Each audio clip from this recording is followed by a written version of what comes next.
जिल्ह्यात ग्रामपंचायत सार्वत्रिक निवडणुकीसाठी नियुक्त कर्मचारी आणि उमेदवार, पोलीस कर्मचारी यांच्या कोरोना चाचण्या करण्याची प्रक्रिया सुरू आहे। 23 डिसेंबर पासून आजपर्यंत 11,789 चाचण्या करण्यात आल्या।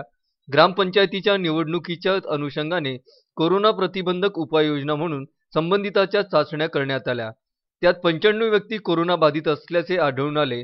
अमरावती तालुक्यात 750, भातकुली तालुक्यात 863, नांदगाव खंडेश्वर तालुक्यात 883, दर्यापूर तालुक्यात 953, अंजनगाव सुर्जी तालुक्यात 829, तिवसा तालुक्यात 539, चांदूर रेल्वे तालुक्यात 561, धामणगाव रेल्वे तालुक्यात 613, अचलपूर तालुक्यात 972, चांदूर बाजार तालुक्यात 1254, मोर्शी तालुक्यात 1076, वरुड तालुक्यात 876, धारणी तालुक्यात 971 आणि चिखलदरा तालुक्यात 649 चाचण्या करण्यात आल्या।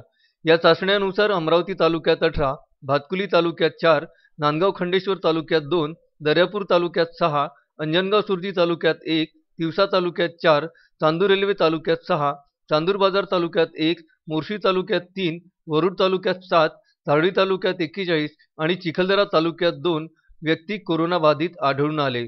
त्यात उमेदवारांसह मतदान अधिकारी, तलाठी, कर्मचारी, प्रशिक्षणार्थी, शिक्षक आदींचा समावेश आहे। अनिकेत ठाकरे, विदर्भ न्यूज, अमरावती।